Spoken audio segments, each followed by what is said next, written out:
Good evening from Singapore. Welcome to this roundtable discussion on India's development model with Dr. Rohit Lamba on his recent co-authored paper, Dynamism with Incommensurate Development, the Distinctive Indian Model, published in the Journal of Economic Perspectives earlier this year. My name is Karthik Nachipan. I'm a research fellow at the Institute of South Asian Studies and the South Asian Studies program, the National University of Singapore, and I will moderate this discussion. We are really lucky to have an eclectic group of experts who work on India's development broadly and will speak about Rohit's co-authored paper and also more broadly on India's political economy of development. Before we begin, two housekeeping items for the speakers. Please do keep to your allotted time, and I will do my best to let you know if you are exceeding it. And also, as per the usual Zoom etiquette, please do mute your microphones when you're not speaking. Before we begin, I want to briefly mention why we are hosting this roundtable. There are three reasons. First, this is an important paper that will be used as a standard to understand India's political economy of development for a while. It's taken nearly 20 years for the Journal of Economic Perspectives to seriously consider the Indian economy, the previous article being Montek Ahluwalia's 2002 paper on India's economic reform. And as such, it deserves close scrutiny, what its claims are, how it captures India's development model, and what it says about India's political economy. Second is that this is an important time to take stock. India's economy and development trajectory has both changed over the last 6 years with a government that has made some big economic policy interventions. And arguably this is bound to change more as the government now tries to resurrect India's economy, which could mean greater emphasis on reforms and welfare, a different role for the state, more empowered state governments, and an economy and society where technology has great power. Rohit and Arvind's paper comes at an opportune time, allowing us to take stock of the past 30 years since reforms, and also see what that portends for the immediate future. And the third reason is institutional. We here at the Institute of South Asian Studies and US are focused on understanding contemporary South Asia through an interdisciplinary lens, which allows us to convene dialogues and discussions with scholars from different disciplines to understand problems relevant to the economic, political, and foreign policy challenges facing the region. Before I introduce Rohit, I want to just quickly highlight and call attention to our two research interns, Nadia and Mohammed, who will join us and take notes of the discussion. Can you both quickly introduce yourself?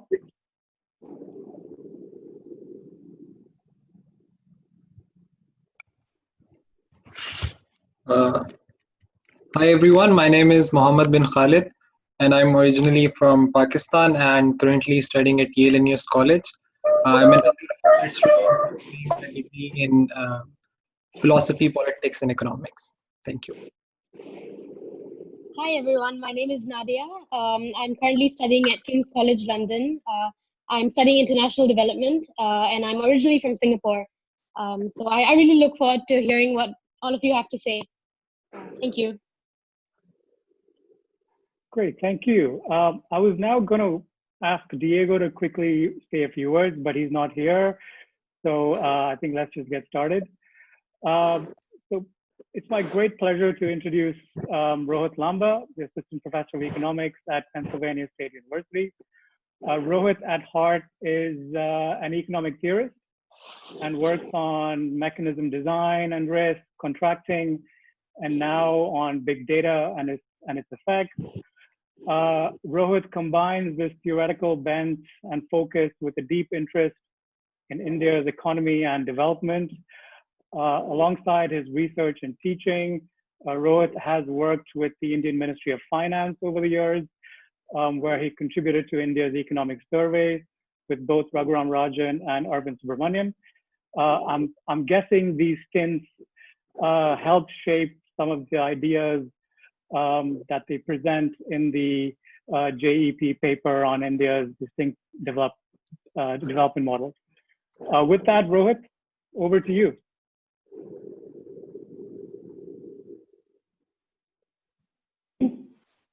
Can you see the screen share? Yes. Okay, cool.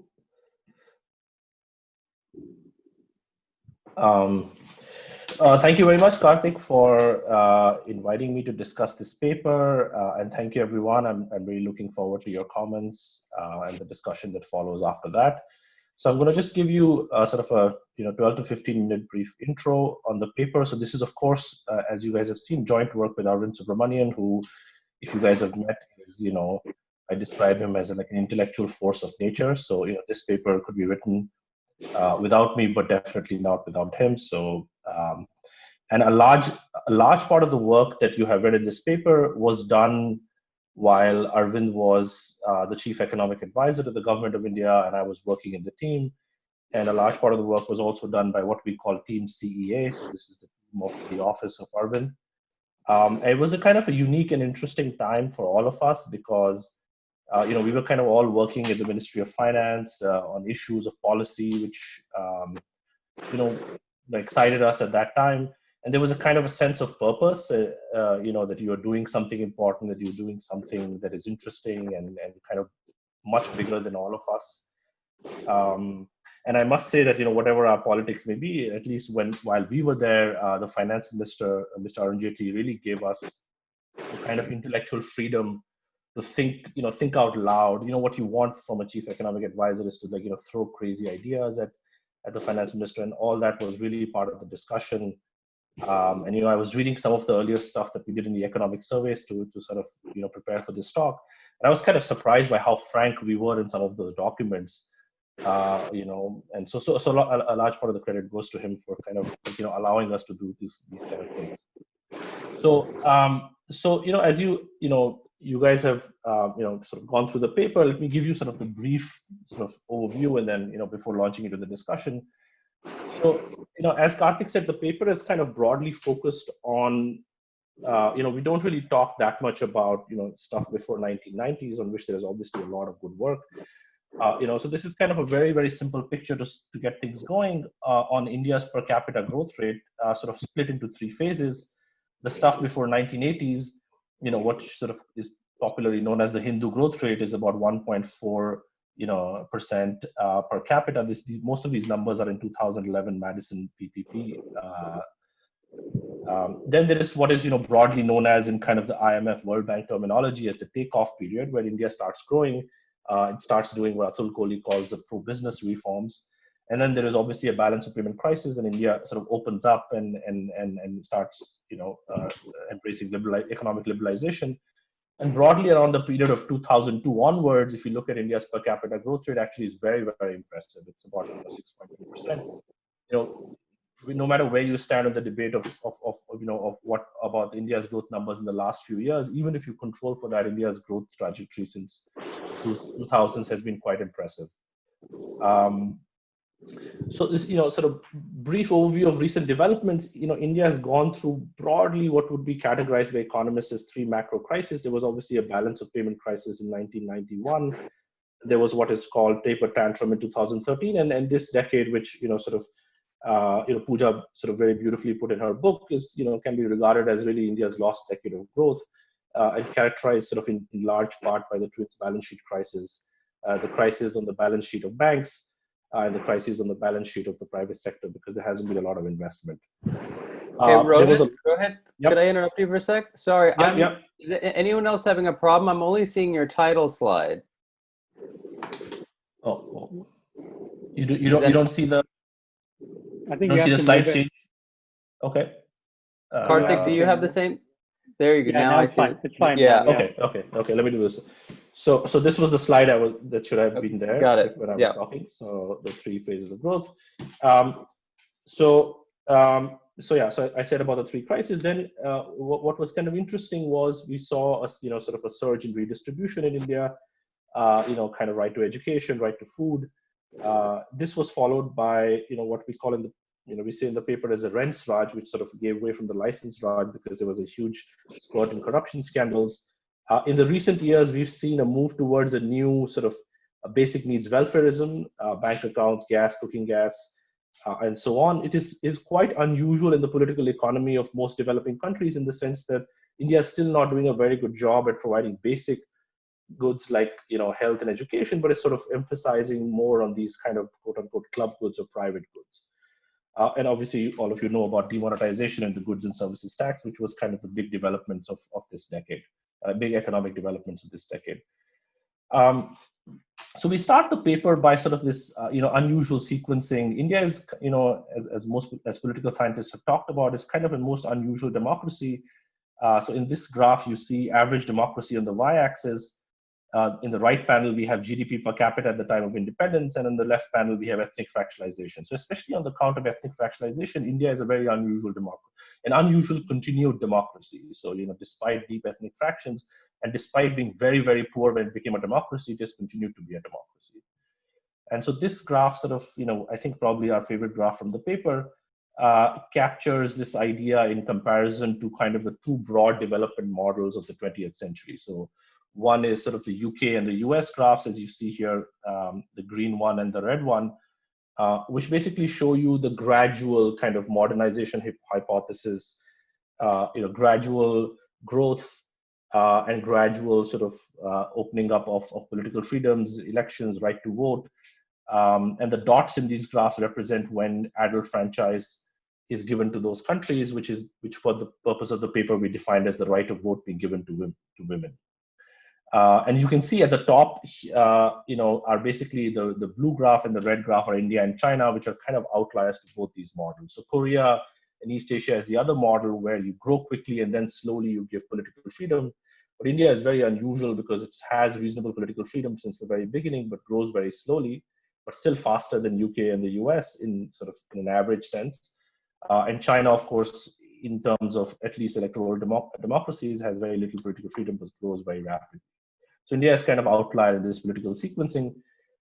This is obviously also a well-known fact of India's structural transformation, sort of the missed opportunity of skilled manufacturing. So India is again very unusual because it kind of misses a key step of the Lewisian transformation, named after the great Arthur Lewis, where we kind of go from agriculture to sort of unskilled manufacturing and then sort of to services, and don't really take advantage of a very important key factor of production, which was surplus labor, especially given that we are in this moment of youth glut or demographic dividend.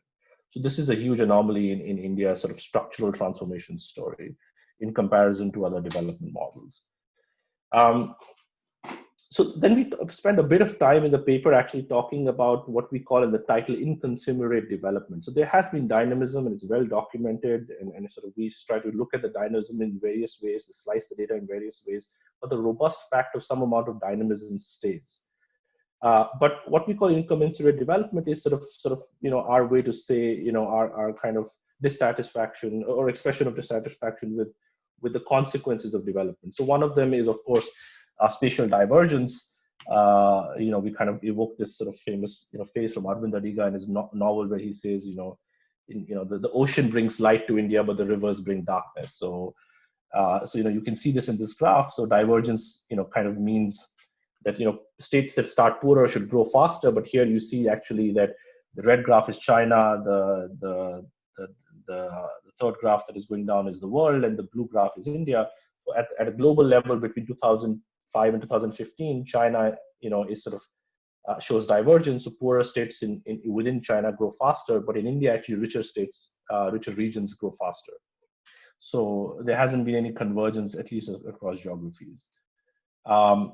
In terms of caste and religion, there is lots of kind of ways of cutting the data. One way which we provide in the paper is educational outcomes. So it's kind of worrisome that that even though the Hindu upper castes, which is the second line here, are converging to kind of the global average on educational attainment by young adults, among scheduled castes and scheduled tribes, the improvement is minimal, and actually amongst Muslims, the gains have been reversed over the last decade or so. This is sort of verified by other studies which have looked at intergenerational mobility in India, that the scheduled castes and tribes, especially the scheduled castes, have improved a little bit, but Muslims have gone backwards. You can see this in the wealth data. You can see this in the height data. We just chose to show education here. Gender is something that is quite disappointing. So on the left side, you see basically per capita income plotted against sex ratios, gender ratios, and you see that the upward sloping graph is bad news, because you would assume that with growth comes some sort of gender parity, and especially at birth in gender ratios. So actually, even and one of them is for 1991, the other one for 2011. So even 2 decades of growth has just been able to sort of partially mollify that. There's a very famous sort of set of sort of papers on starting with Amartya Sen, of course, on missing women in India, which is basically the women that should have been born and were not born. But one thing we point out in the paper is also unwanted girls, which is that people keep having children until they have the requisite number of sons. And actually, it's very, very stark in the data. So what we provide is, sort of a simple analysis where we show that that gender ratio by order of birth is actually a very important data to look at when we're thinking of gender outcomes in India.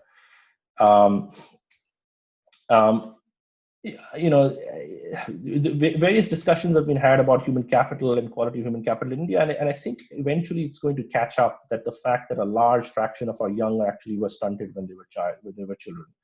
And so this basically shows, this graph shows in the late 90s and in the mid 2010s how you have India as a large outlier in terms of, on the y-axis, percentage of stunting amongst children with per capita growth. So you see both India has improved slightly, but even in the data in the mid 2000s, 38% of all children in India were stunted, which is staggering actually. And this, I think, has consequences for human capital going forward. Environmental degradation, again, India is an outlier. India and China were outliers in the 2000s, but India has continued to be in the mid 2010s. And what is striking is that even though India hasn't had a manufacturing intensive plan of growth. So China, in comparison, goes through the standard Lewisian transformation. India doesn't, and yet in terms of environmental scores, air pollution, groundwater, and stuff, India is an outlier. So I'll end with what we sort of have in the last section of the paper. So there are two ways to look at the growth story going forward. One is, of course, a cause of optimism, which is kind of the Acemoglu-Robinson story, that no, actually India is a democracy. What we have here is sort of average per capita GDP against democracy index for a group of 150 countries, and this is the line of best fit. And well, if the line of best fit has to catch up with India, India will do better in the future because somehow our institutions are good and strong. And this, we think, is partial story, and the realistic story could be a little bit different, which is that India is an outlier, is not a feature, is not a bug, but a feature. The unusual political sequencing led to creative sort of pressures on redistribution in inefficient ways. And what is that led to is almost like a double whammy. And the double whammy is that of one of weak state capacity, but simultaneously sort of suspicion of the private sector, which India hasn't been able to break out, at least in comparison globally, in the last 2 decades. And one of the reasons we argue in the paper is kind of the exit of the middle class, which kind of reinforces the equilibrium. So this is kind of the voting population to the population that pays taxes, right? So obviously you see in Norway it's 100%, but in India we use 2 different metrics, which is red and yellow towards the end. And this doesn't, sort of the famous phrase taxation without representation, here is representation without taxation. So this is something to ponder over in terms of people who are going to put pressure on the state. So with that, I end, and I look forward to your comments. Great. Well, thank you, and for sticking to time, exactly 15 minutes. So we're now going to move into the discussants, and we've tried to gather experts who have worked on different aspects of India's development, so they can speak to each part of the paper. And we're going to begin with Pooja Mehra, who's an independent journalist based in New Delhi. Pooja was formerly senior deputy editor at The Hindu, and most recently the author of The Lost Decade, 2008 to 18, How India's Growth Story Devolved into Growth Without a Story. That's published by Penguin in 2019. So Pooja will speak about India's growth record and how the paper captures those issues. Pooja, over to you.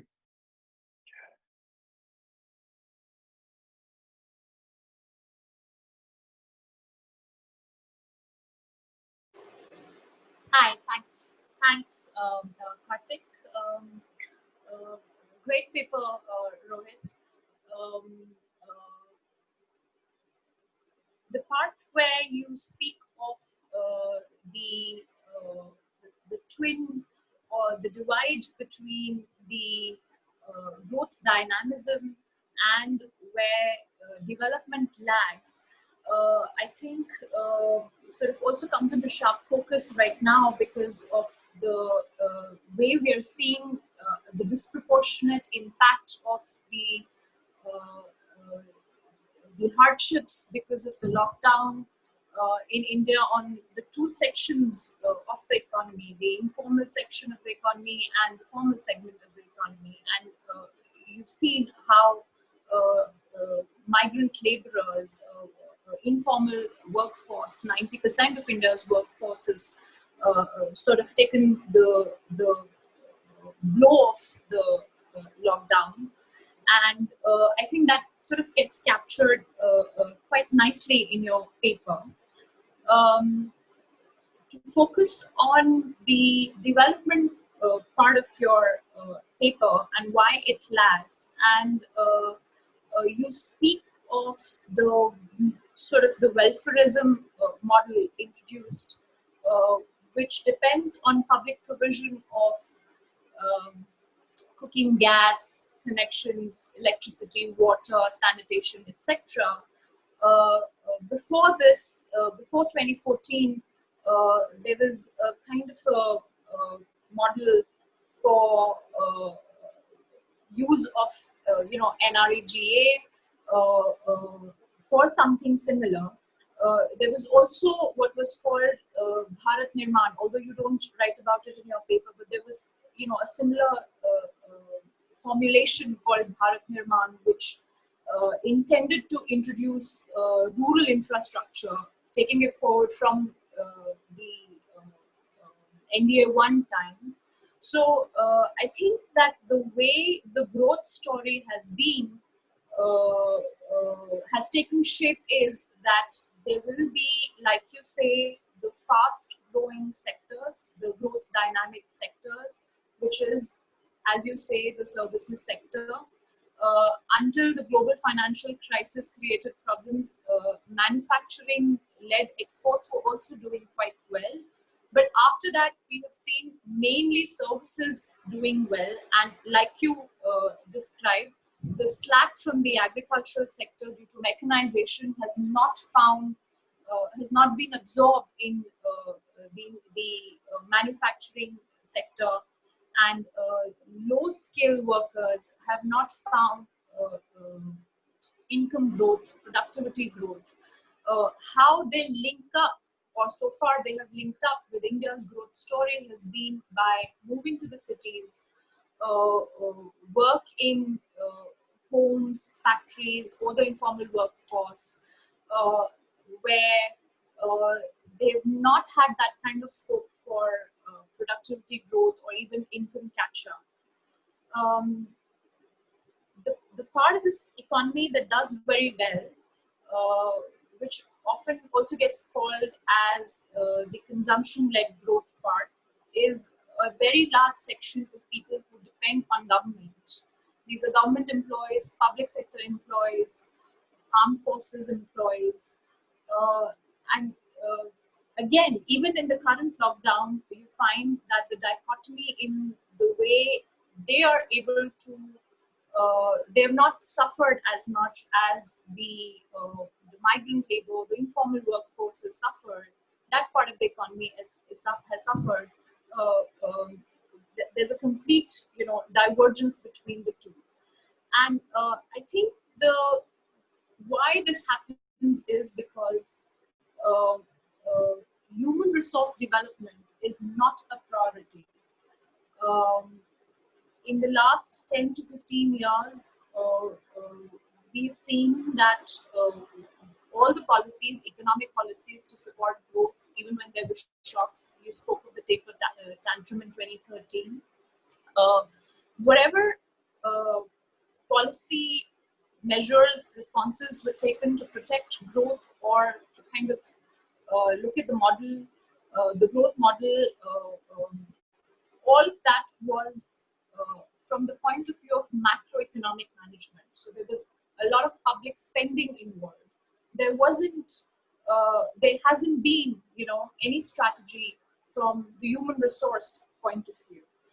And I think when you talk about the various points that you make on the development side, on the education side, I think that gets captured very well by the fact that the HRD ministry was seen as a punishment posting, for one of the ministers in 2013 when he had to be moved out of the Foreign Office.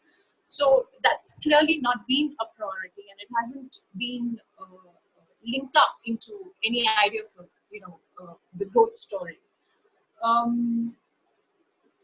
think that going forward from here, the growth story is going to face the biggest challenges now, because in the last 10 years, the kind of public spending that has been used to exit shocks, to mitigate the impact of shocks, that kind of fiscal space is not available for the central government or even the state governments. Most state governments do not have that kind of fiscal space. India's tax revenues have taken a big hit in the last 1.5 years. There's no way it's going to look much better this year. And the great dependence on services also means that the lockdowns are going to actually hit India's economy a lot more than other economies, because in lockdowns, it is the services sector that actually takes the bigger hit. Contact services are more difficult to carry on with during lockdowns. And in these circumstances, what happens to the growth story in the immediate, of course, is a question. But as the 2 points that you make, Rohit, in your paper, the point really is that should India try to skill the unskilled part of the workforce, or should it create income opportunities for the unskilled part of the workforce?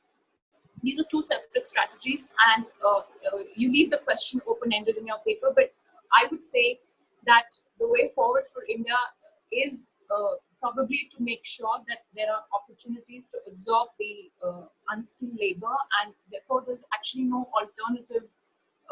There's really no alternative to making India succeed. Where the strategy currently being talked of in the Indian policy discourse is of protectionism, import substitution, not signing FTAs or RCEP sort of pacts, and I'm not sure how effective that's going to be. The other part of helping create manufacturing jobs come up involves a whole lot of structural reforms such as labor, land, etc. And we've just in the last couple of months seen how on things such as labor policy reforms, it's one step forward, 5 steps back. So I don't really see any such clarity on the strategies needed to address the two issues that you raise in your paper, which is, for the growth story to sort of spread out of this small part of the economy that produces most of the growth.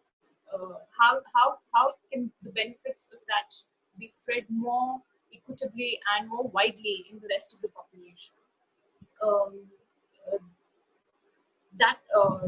The manufacturing strategy, I think, is something that needs to be focused on, and that will have to be looked at more carefully. Also, the other point that I wanted to raise is that with the whole disruption of COVID and the lockdowns, and a large part of the population moving back to the villages, and there being no clarity on whether they're going to be able to return to work in the cities, what happens to the whole political economy narrative of aspirational India? Once these people return to the villages, and if there are no employment opportunities for them there, then what happens to the entire consumption demand story that we keep hearing of? So that's the other question I think that gets opened up, which is going to be a big challenge for the growth story. Yeah, I think that's what I wanted to say. Great, thank you, Pooja. And for pointing out that the growth story going ahead might not be as rosy as it has been the last 20, 30 years or so. And the implications of that will probably reverberate across the economy. And that's something we hope to pick up, especially with COVID, during the discussion when growth responds as well. So now we're going to move from growth to politics, and to Milan Vaishnav, the Senior Fellow and Director of the South Asia Program at the Carnegie Endowment for International Peace in Washington, D.C. Milan's primary research focus is the political economy of India, and he examines issues such as corruption and governance, state capacity, distributive politics, and electoral behavior. Milan is best known for his award-winning book, When Crime Pays, published by Yale University Press and HarperCollins, and currently most popularly known for his terrific podcast, Grand Tamasha, which covers Indian politics and policy. So Milan will speak about how the paper covers the politics of India's development over the last 30 years or so. Milan, floor is yours. Thank you, Karthik, and congrats to Rohit and to Arvind. I think Karthik said at the outset that the last major intervention in the Journal of Economic Perspectives was, I think it was 2002 piece by Montek Singh Ahluwalia, and I have no doubt that this will claim the mantle and be an extremely well-cited piece. I would just mention as an aside, this was part of a 3-article package in this issue of Journal of Economic Perspectives, and the other 2 articles are definitely worth your time, particularly the article by Devesh Kapoor on India's weak state capacity, which I think for those of us who studied the Indian state, we've always looked for that one thing we could cite when we talk about India's weak institutions, and that is Devesh's piece is that piece. But there's also a really interesting piece by Amartya Lahiri, the economist, on demonetization and kind of an assessment of whether or not it accomplished its main objectives. I have 4 or 5 kind of comments that are a mixture of kind of reflective and speculative. But let me start with the kind of discussion of democracy. There was a paper by Swati and Ramesh Ramanathan, the founders of the Bangalore NGO Janagraha, that was published in the Journal of Democracy a couple of years ago, And it encapsulated something I think a lot of us have talked about or thought about, but maybe never put on paper, which is that, there's this paradox at work where democracy has been really great for nation building in India, but maybe it hasn't been so great for state building. And the argument that they put forward, and Rohit, this kind of, I think, echoes where you and Arvind end, is that, after 1947, democracy created these premature pressures in a way on the state to redress these great inequalities in society across a range of cleavages. And so you develop this interventionist economy in which the state arrogated to itself a great deal of power. And when it became clear in the 1950s and 1960s that the state wasn't able to carry that burden, wasn't able to deliver those public goods, it triggered this pretty significant middle class exit, right? From which the middle class, from which the Indian state, you argue, has never really recovered. And I guess one thing to just ponder in the realm of speculation is, can it recover, right? And so you've seen sort of signs of this, right? Little blips. So, the 2012 Delhi gang rape case was one of those times, right? When you saw a lot of middle class outrage about violence against women, about policing, about sexual violence and things of that nature. Some would argue that the rise of the Aam Aadmi Party was, again, a reflection of this kind of middle class re-engagement. The fact that you have a party, leaving aside its management of COVID, that you had a party that actively campaigned on the basis of public goods issues like health and education. So I guess one thing thinking about the future, Rohit, is whether or not COVID provides that kind of shock that you needed, because no matter what your private sanctuary looks like, your private security, your private water, your private education, health, and so on, COVID is a sort of great equalizer, right? In the sense of really bringing into stark relief the weakness of India's public goods and public welfare systems. So I think that's something, a question that, we're all going to be asking. When it comes to the economic evolution, and Pooja, I thought, covered this very nicely, is, I feel like we need a new language to describe India's economic evolution, right? We have this sort of three-part chronology we often tell, myself included, right? We had the license Raj, we had the pro-business reforms of the 80s, we had the pro-market reforms, liberalization.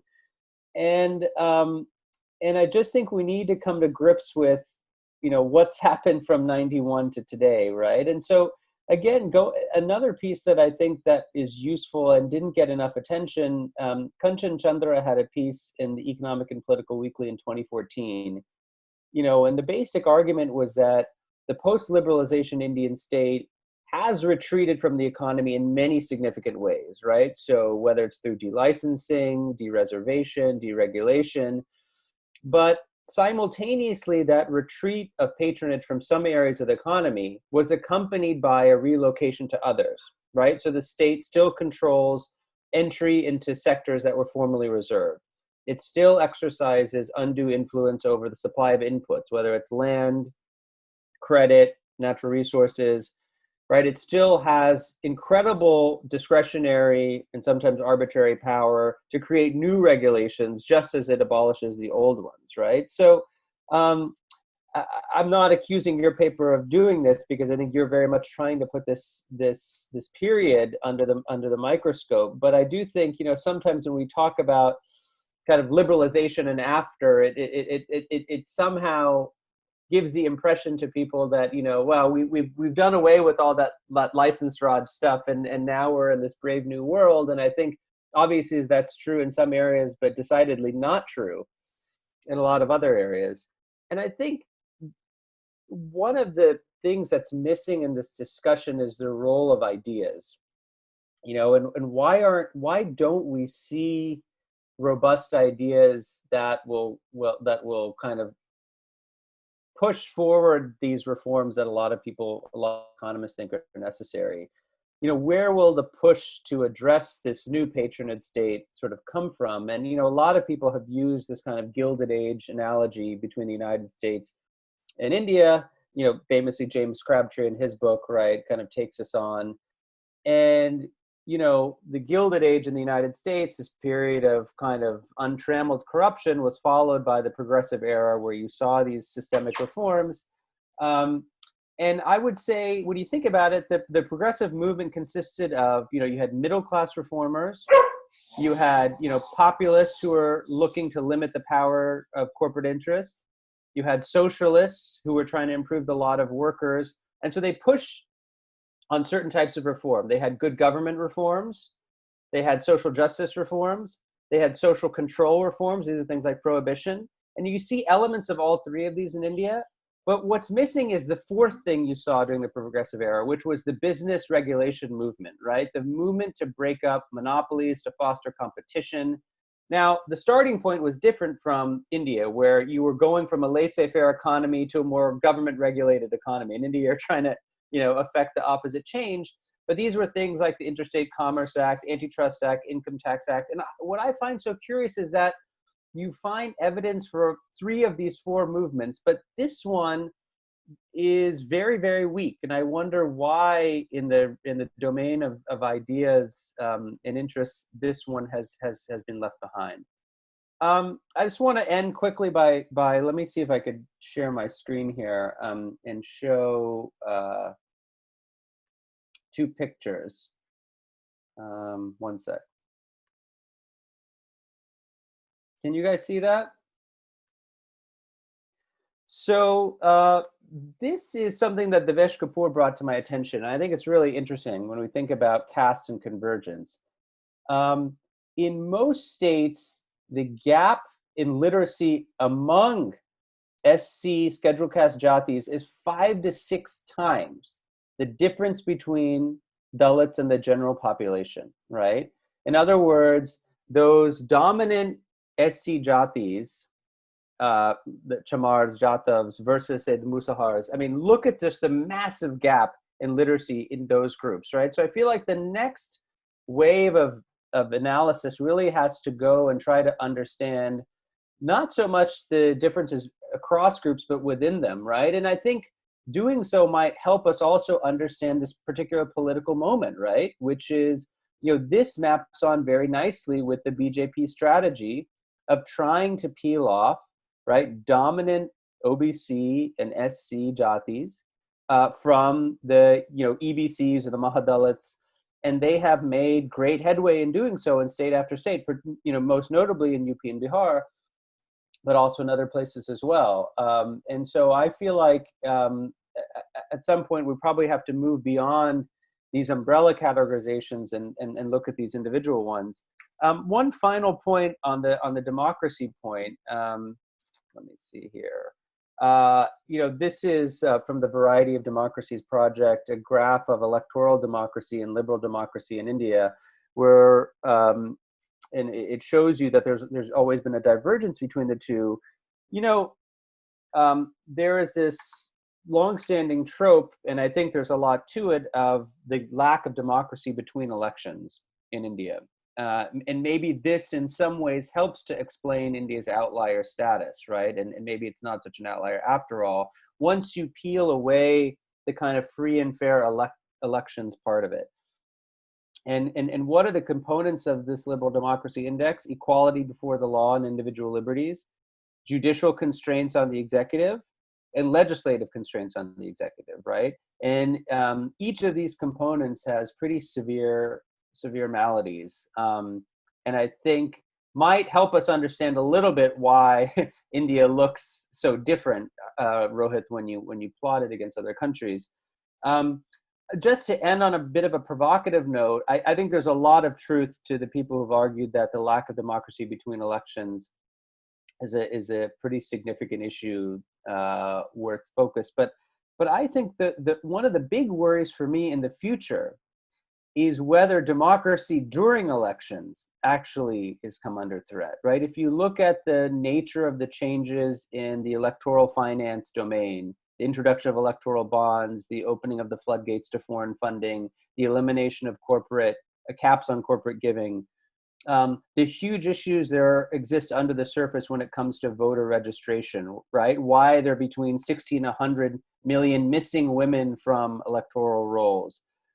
Why political parties still remain so undemocratic, due to things like the anti-defection law, right? So all of these things are also working to undermine, I think, the legitimacy and the fairness of electoral democracy. So I know that's outside of the purview of your paper, but I think, as a political scientist looking forward, I think we need to catch up to the fact that not only are these realities, not only have they diverged, but in fact, they might converge, because we might see electoral democracy start to diminish. So anyway, let me end there.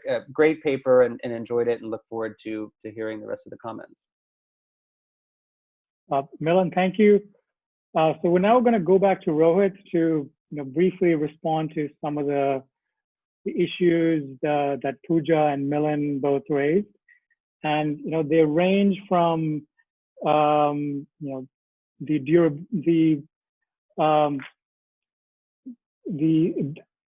question of services and how it's contributed towards India's growth and development model, and sort of pegging a big part of India's success on that, to the other questions that Pooja raised through COVID-19, and the implications through that on India's development model, and also moving toward Milan, who talked about three sets of issues: democracy, the periodization of reforms, that characterizes India's political economy of development from one stage to another, as captured in the paper, and if that needs to be, I guess, collapsed a little bit to capture the continuities that also extend through those different periods, and the role of ideas, and how, and what kind of ideas, do you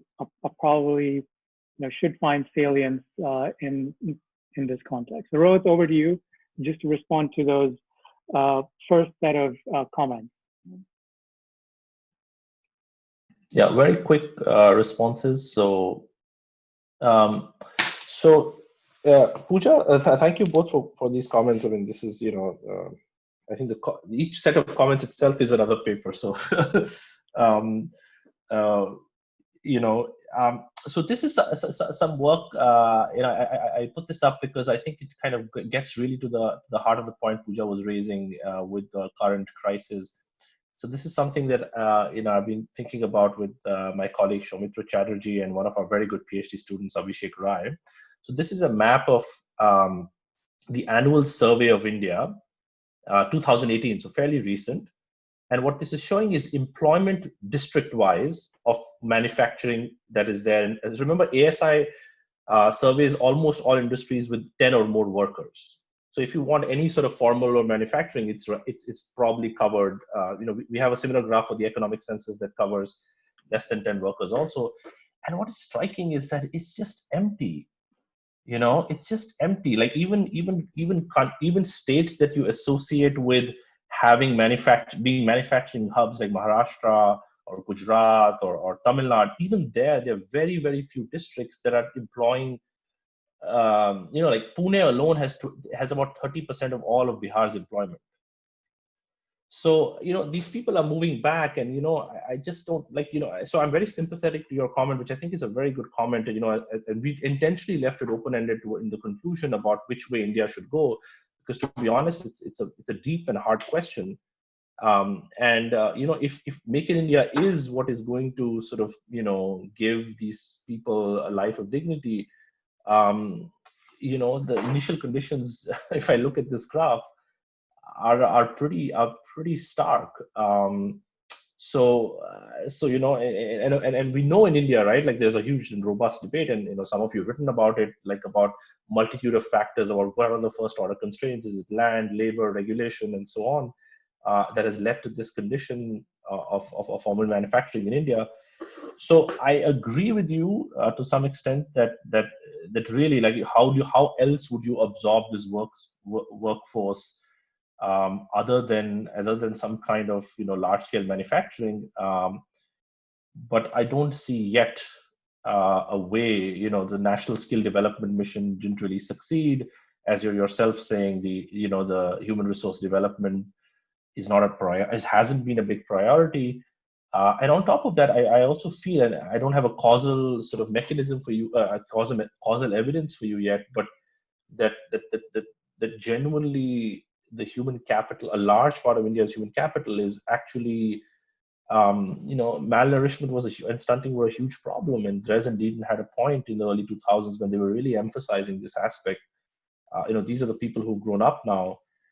So it's both opportunities mixed with what we have in terms of the state of manufacturing in India right now, and it will be very interesting to see, borrow on one of Milan's points. Like sort of Hirschman had this idea of an optimal crisis. Is a crisis deep enough to provoke change, but not so deep that it means it erases the means to make that change, right? So is COVID an optimal crisis? Could it lead to a kind of response either by government or civil society to sort of fill these gaps? And it's a good question. I'll leave this to that. Very good point about global financial crisis. The world before and after global financial crisis for India. So it's actually very, as Pooja is pointing out, India had actually a great boom in exports. India was an outlier in terms of global trade before 2010, and sort of India kind of regresses to the mean after that.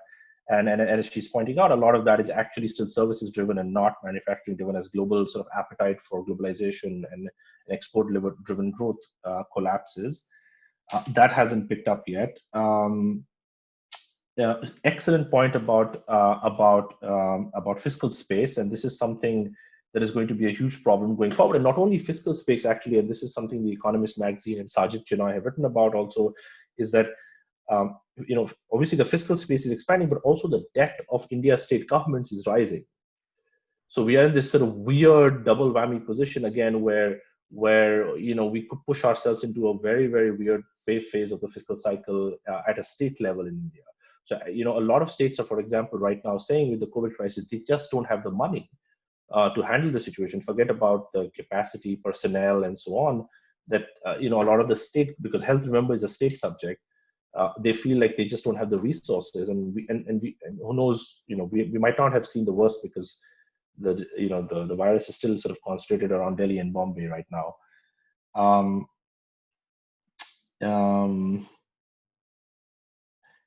Very good point about formal and informal economy. Again, being sort of coming to the fore in the COVID crisis.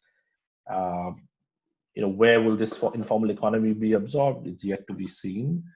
Let me take on Milan's points now. So, excellent point. And this has been, about democracy being good with nation building and not state building.